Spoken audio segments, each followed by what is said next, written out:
Welcome to my channel. Guys, আজি আমি আহি পালোহি গুৱাহাটীৰ বৈজ্ঞানিক গৱেষণা কেন্দ্ৰৰ। আজি বহুত তামাম এনজয় হ'ব গৈ আছে আৰু আপোনালোকে বহুত কথা শিকিব গৈ আছে। বলক।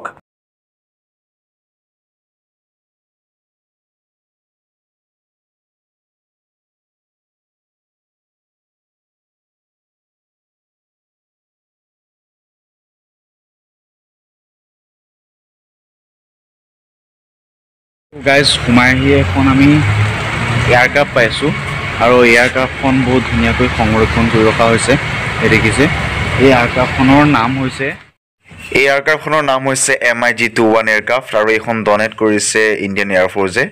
ইয়াক বহুত ধুনীয়াকৈ সংৰক্ষণ কৰি ৰখা হৈছে। তো আমি পালোহি এতিয়া এটা ইয়াৰ ভিতৰত থকা একুৰিয়াম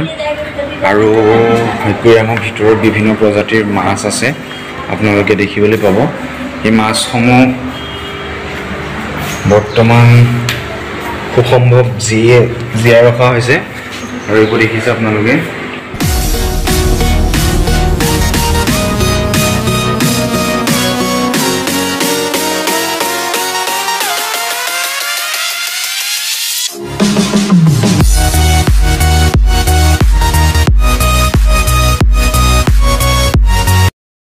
তো ফ্ৰেণ্ডছ, একুৰিয়াম চাই শেষ কৰিলোঁ। আমি ইয়াত থকা সকলোবোৰ দৃশ্য আপোনালোকক মই দেখালোঁ আৰু আমি এতিয়া বাহিৰলৈ যাম। বাহিৰত কি কি আছে তো বলক আমি বাহিৰৰ সকলোখিনি বস্তু কি আছে চাই লওঁ। বলক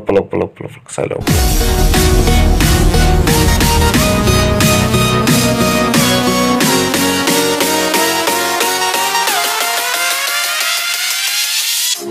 এই ৰ'ব আৰু এটা বস্তু দেখিছোঁ, শহাপহু নেকি? শহাপহু ফেঁচা নহয়, শহাপহু দেখা পাইছোঁ। সেই দেখিছে কেইবাটাও শহাপহু একেলগে এটা গঁৰালৰ ভিতৰত সিহঁতক বন্দী কৰি সংৰক্ষণ কৰি ৰখা হৈছে। এই ৰ'ব আৰু আছে, এইটো তোমাৰ ৰাজহাঁহৰ ফাইলটো। এইটো ৰাজহাঁহ আছে কেইবাটাও, বহুত ধুনীয়াকৈ সিহঁতি একদম বতাহ পাইছে চালিয়াকৈ, একদম ধুনীয়াকৈ উমলি আছে আৰু সিহঁতি উমলি থাকক, ডিষ্টাৰ্ব নকৰোঁ আৰু। তো এটা ছিষ্টেম দেখাবলৈ গৈ আছোঁ। আমি মানুহবোৰ কেনেকৈ বান্দৰৰ পৰা আমি মানুহ হ'লোঁ, তো ইয়াত ধুনীয়াকৈ বিৱৰণ কৰি মূৰ্তিৰে দেখুওৱা হৈছে। আমি প্ৰথমে এনেকুৱা আছিলোঁ, ইয়াত অষ্টলৰ পিঠে টেকা আছে, কিন্তু ভালকৈ শব্দই নুফুটে, এইটো আছিলোঁ। তাৰপাছত আমি আকৌ এইটো হ'লোঁ, তাৰপাছত আকৌ এনেকুৱা হ'লোঁ, তাৰপাছত এনেকুৱা হ'লোহি, তো লাষ্টত গৈ আমি এনেকৈ মানুহৰ দৰে হ'লোঁ। তো বহুত ধুনীয়াকৈ এটা ইভলিউশ্যন যিটো প্ৰক্ৰিয়া মানুহৰ বান্দৰৰ পৰা কেনেকৈ মানুহ হ'ল, এইটো ধুনীয়াকৈ মূৰ্তিৰ জৰিয়তে বুজাবলৈ চেষ্টা কৰা হৈছে। বুজাবলৈ বুজিছে। তাৰপাছত সৰুটো যেন দেখিছে আপোনালোকে, একদম পূৰা গ্ৰীণ টাইপৰ হৈ আছে, সেইটো হৈছে এটা টয়লেট। ঠিক আছে, এইটো টয়লেট এনেকুৱা এটা টয়লেট। ৰ'ব ভালকৈ দেখাই আছোঁ। এইটো দেখিছে, তো আপোনালোকক ধুনীয়াকৈ ইয়াৰ বিৱৰণ আমি দেখাই দিছোঁ। এইটো এনেকুৱা এটা মেচিন, যিটো মেচিনত পইচা ভৰালে আমি ইয়াক ইউজ কৰিব পাৰোঁ। মানে মেইন কথাটো হ'ল, এই টয়লেটটো এনেকুৱা এটা টয়লেট যিটোক আমি 5 টকাৰ পইচা দি আমি ইয়াক ইউজ কৰিব পাৰোঁ। আৰু ইয়াত ইনষ্ট্ৰাকশ্যনো লিখি দিছে, যদি আমি এই টয়লেটটো ইউজ নকৰোঁ, অৰ্থাৎ ইয়াত যদি কোনো ধৰণৰ টয়লেট ইউজ কৰোঁতা নাথাকে, তেতিয়া কি হয়, ওপৰত যিটো লাইট জ্বলি আছে সেইটো লাইটটো গ্ৰীণ হৈ থাকে। আৰু মাথো এই দৰ্জাখন যেতিয়া আমি ভিতৰলৈ খুলি সোমাই যাম, তেতিয়া ওপৰত যিটো লাইট জ্বলি আছে সেইটো তোমাৰ ৰেড হৈ যাব। আৰু মাথো তেতিয়াহে ৰেড হ'ব যদি আমি 5 টকাৰ কইন যেতিয়া আমি ভৰাই দিয়াৰ লগে লগে কি হ'ব, দৰ্জাখন যেতিয়া অ'পেন হৈ যাব তেতিয়া ওপৰত ৰেড হৈ যাব। আৰু যদি ভিতৰত কোনো নাথাকে তেতিয়া ওপৰৰ লাইটটো গ্ৰীণ হৈ থাকিব। মানে এইটো এটা আধুনিক পদ্ধতি, যাৰ জৰিয়তে কি হয়, কোনো মানে ইয়াত নাকামি কৰিব নোৱাৰে। আপুনি পে' কৰিহে আপুনি টয়লেটটো ইউজ কৰিব পাৰিব। তো এইটো যিটো ফুটা দেখিছে, এই ফুটাটোৰ জৰিয়তে কি হয়, আপুনি 5 টকীয়া কইনটো ভৰাই দিব লাগিব। কইনটো ভৰোৱাৰ লগে লগে যেতিয়া আপুনি কইনটো ভৰাব, তাৰ লগে লগে কি হ'ব, দৰ্জাখন আপুনি খোলাৰ সুবিধা পাই যাব। তো এইখন দেখিলে ভিতৰটো এতিয়া এটা পূৰা ধুনীয়াকৈ সজাই তোলা হৈছে, একদম মানে কি ক'ম আৰু, তো ভয়ে লাগি যায় ভিতৰত সোমোৱাৰ লগে লগে। তো এই ছিষ্টেমটো মানে কি হয়, আমি যেতিয়া ভিতৰত থাকিম, আমি যেতিয়া বাহিৰত ওলাই আহিম, তো এই বস্তুটো ৰেড হৈ যাব। ঠিক আছে, আৰু যেতিয়া সেই বস্তুটো লক হৈ যাব তেতিয়া কি হয় সেইটো মানে গ্ৰীণ হৈ যাব মানে সেইটো ব্যৱহাৰ উপযোগী হৈ আছে অৰ্থাৎ ৰেড হৈ থাকিলে মানে ভিতৰত থকা অৱস্থাত কি হয় বস্তুটো ৰেড হৈ থাকিব আৰু ৰেড হৈ থাকিলে এইটোকে সূচায় মানে আমি সেই টয়লেটটো কোনোবাই ইউজ কৰি আছে আৰু সেইটো ব্যৱহাৰ উপযোগী বৰ্তমান নহয় আচৰিত বস্তু দেখাবলৈ গৈ আছোঁ তো এইখন দেখিছে এইখন এখন এনেকুৱা এটা যন্ত্ৰ যি আপুনি ইয়াত যদি ফুচফুচাই কয় সিফালে থকা সৌ ডাঙৰ পাত্তাখনত আপুনি শুনিবলৈ পাব মানে এই যন্ত্ৰটোৰ নাম হৈছে ফুচফুচাই কোৱা যন্ত্ৰ মানে আৰু আপোনালোকে দেখি আছে যেন এই দমকলটো এইটোৰ দেখিবলৈ পাইছে যে ইয়াত কোনো ধৰণৰ পানী অহাৰ উৎস নাই কিন্তু ইয়াত পানী ওলাই আছে আৰু সেইকাৰণে ইয়াক যাদু কৰি পানীৰ কল বুলি কোৱা হৈছে মিউজিয়ামৰ ভিতৰলৈ সোমাই আহিছোঁ আৰু মিউজিয়ামৰ ভিতৰত কি কি বস্তু আছে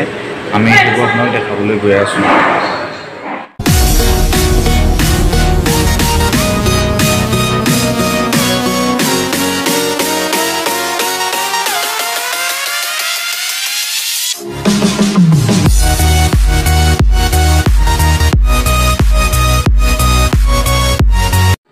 এটা যন্ত্ৰ দেখাবলৈ গৈ আছোঁ এই যন্ত্ৰটো এনেকুৱা ধৰণৰ কম্পিউটাৰ তো হাতে স্পৰ্শ কৰিলে দেখিছে তো মই কিবা এটা টাচ কৰিলোঁ টাচ কৰিলে টাচ কৰিলে কিবা ওলাব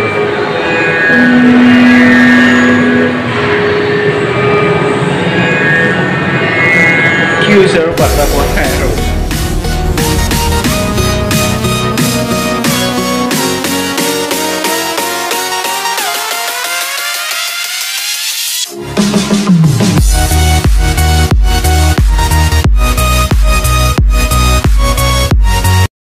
তো ফ্ৰেণ্ডছ আপোনালোকক এটাই কথা ক'ম এই মিউজিয়ামটোত আহক আপোনালোকে এই মিউজিয়ামটোৰ পৰা শিকিব লগা বহুত কথা আছে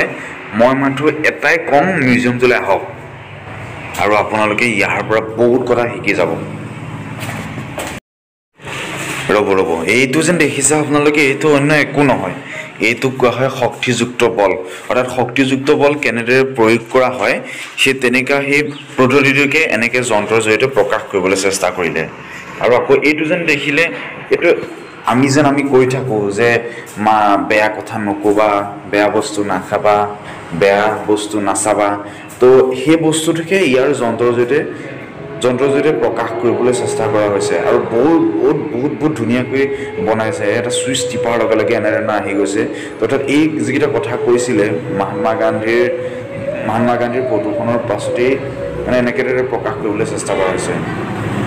তাপো যেন এই যন্ত্ৰ যেন দেখিলে এই যন্ত্ৰটো হৈছে এটা এনেকুৱা এটা যন্ত্ৰ আমি হাত দি দিলোঁ পোহৰ হৈ গ'ল হাত দি দিলোঁ পোহৰ হৈ গ'ল হাত দি দিলোঁ পোহৰ হৈ গ'ল এই মানে কি মানে এইবোৰ একো মাথাই কাম নকৰা হৈ গৈছে আৰু এইটো চাওঁ না হাত দি দিলোঁ ফটো চেঞ্জ হৈ গ'ল হাত দি দিলোঁ ফটো চেঞ্জ হৈ গ'ল বাপৰে মানে মোৰ কিবা নিজকে যাদুকৰ লাগি গৈছে ৰে চাওঁ না আৰু এইটোতো আৰু আচৰিত এনেকৈ এটা বস্তু হাত দি দিছোঁ তাত ভিতৰত থকা বলটো ওপৰলৈ উঠি গৈছে হাতটো দিছোঁ ভিতৰত থকা বলটো উঠি গৈছে আৰে আকৌ এইটো চাওক না এইটোত এনেকৈ এটা যন্ত্ৰ এনেকৈ এটা টিভি যিটো টিভিত মই যেনেকৈ কৰি আছোঁ এইটো মোক জ্বলাই মোক কৰি আছে তেনেকৈ আৰে মানে একদম মাথাই কাম নকৰা হৈ গৈছে আৰু এই যন্ত্ৰটোৰ জৰিয়তে আমাৰ শৰীৰত থকা মানে যিখিনি অংগ পতংগ মগজু সেই সকলোখিনিৰ বিষয়ে মানে যন্ত্ৰৰ জৰিয়তে জানিবলৈ মানুহক এটা সুবিধা দিছে যে সকলোখিনি মানুহে জানিব পাৰে এই ৰ'ব এতিয়া যাম আমি ৱৰ্ল্ড অফ কেমেষ্ট্ৰি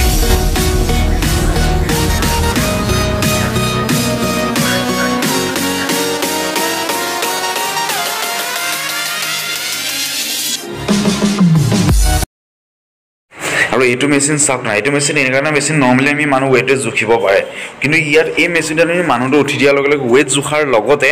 আমাৰ শৰীৰৰ যিখিনি লাগতিয়াল থাকিব লাগে অৰ্থাৎ আমাৰ শৰীৰৰ যিখিনি মানে মৌল সেই আমাৰ মৌলখিনি সকলোবোৰ বিষয় ইয়াতে ওলাই যায় সকলোখিনি যিখিনি বস্তু থাকিব লাগে প্ৰয়োজনীয় তো ডিটেইলছ একদম ইয়াত একদম স্কিনত শ্ব' হৈ গৈছে দেখিছে ৱেইটটো শ্ব' হৈ গৈছে লগতে তলৰ যিটো স্কিন এইখন দেখিছে ইয়াতে সকলোখিনি ইয়াত একদম এলিমেণ্টছখিনি সকলোখিনি ইয়াত ওলাই গৈছে মানুহৰ মোৰ শৰীৰটোত অৰ্থাৎ মানে এজন ব্যক্তিৰ শৰীৰত কি থাকিব লাগে সকলোখিনি ৱেইট জোখাৰ লগে লগে সকলোখিনি ওলাই গৈছে আৰু এটা বস্তুৱে বনোৱা আছে অইল ৰিফাইনাৰী অৰ্থাৎ ইয়াত কেনেকৈ অইল ৰিফাইনেৰী অৰ্থাৎ তেল কেনেকৈ বনোৱা হয় সেই সকলোখিনি প্ৰক্ৰিয়া দেখা আছে বিৱৰণতে মই ক'বলৈ নাজানো কিন্তু ইয়াত যেনেকৈ দেখা আছে মই যিটো দেখিছোঁ সেইটো কৈছোঁ আৰু কি আচৰিত বস্তু মানে আপোনালোকক দেখিছোঁ কি ক'ম আপোনালোকক দেখিবলৈ পাই ভাল লাগিছে আকৌ এই মেচিনটো চাওক না এই মেচিনটো হৈছে এলিমেণ্টছ মেচিন অৰ্থাৎ মানে কি হয় ইয়াত আপোনালোকে যদি এলিমেণ্টছৰ নাম নাজানে তেন্তে কি হয় আপুনি ইয়াত নিজে ক্লিক কৰি আপুনি চাব পাৰে তো আপোনাক দেখাই দিছোঁ এই ষ্টাৰ্ট অপশ্যনটো যিটো দেখিছে আপুনি ষ্টাৰ্ট অপশ্যনটোত ক্লিক কৰাৰ লগে লগে কি হ'ব আপোনাৰ চাব এই এলিমেণ্টছখিনিৰ নাম ওলাই গ'ল তো আপুনি যিকেইটা নাজানে মই চিলেক্ট কৰি ল'লোঁ কিছুমান চিলেক্ট কৰিলে কি হয় এলিমেণ্টছখিনিৰ নাম আপুনি কৈ দিব তো আহকচোন কেনেকৈ কৈ আমি ষ্টাৰ্ট কৰি আপোনালোকক শুনাই দিওঁ এবাৰ লিথিয়াম প্লাটিনাম সোডিয়াম অ'কে তো গাইজ আপোনালোকে যদি ইয়াত অহা নাই এবাৰ আহি চাওক আৰু এই গৱেষণা কেন্দ্ৰটোত কেনেকুৱা ধৰণৰ বস্তুবোৰ সংৰক্ষণ কৰি ৰখা হৈছে আচলতে বিজ্ঞান কিমান গভীৰ হৈ পৰিছে আৰু সেই সকলোবোৰ আপোনালোকে দেখিব পাব ইয়াত ভিতৰতে খোৱাৰো ব্যৱস্থা আছে আপোনালোকে যদি ইয়াত কিবা খাব বিচাৰে ভিতৰত তেন্তে ইয়াত খাব পাৰিব আপোনালোকে তো গাইজ আজিৰ মিউজিয়ামৰ এই ভিডিঅ'টো আপোনালোকে ইমানতে সমাপ্ত কৰিলোঁ ৰ'ব আপোনালোকক এটা আচৰিত আৰু বস্তু দেখাব লগা আছে আপোনালোকৰ বাবে প্ৰয়োজনীয় বস্তু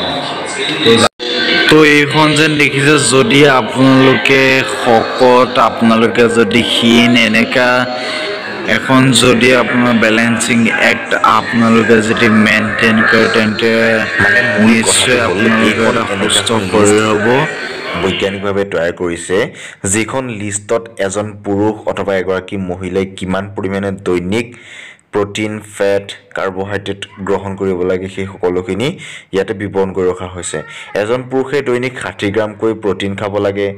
65 গ্ৰামকৈ পাৰ ডে ফেট ল'ব লাগে কাৰ্বহাইড্ৰেট 300 গ্ৰামকৈ ল'ব লাগে আৰু ইয়াৰ উপৰি মহিলাৰ ক্ষেত্ৰতো লিখা হৈছে মানে মহিলাৰ ক্ষেত্ৰত অলপ কম বিশেষকৈ প্ৰটিন ল'ব লাগে 50 গ্ৰাম প্ৰত্যেক দিনে ফেট ল'ব লাগে 55 গ্ৰাম আৰু 280 গ্ৰামকৈ কাৰ্বহাইড্ৰেট দৈনিক ল'ব লাগে যদি এনেকুৱা এখন বেলেঞ্চিং এক্ট সদায় যদি নিয়মানুৱৰ্তিতা পালন কৰি যদি চলে তেন্তে নিশ্চয় এটা সুস্বাস্থ্যৰ অধিকাৰী হ'ব ভিডিঅ'টো আজি ইমানতে সমাপ্ত কৰিম যদি ভিডিঅ'টো চাই ভাল পালে কিবা শিকিব পাৰিলে তেন্তে আপোনালোকে ভিডিঅ'টো লাইক কৰিব কমেণ্ট কৰিব আৰু যিমান পাৰে আপোনাৰ লগৰ বন্ধুৰ সৈতে শ্বেয়াৰ কৰিব তো আকৌ কৈছোঁ ছাবস্ক্ৰাইব কৰিবলৈ নাপাহৰিব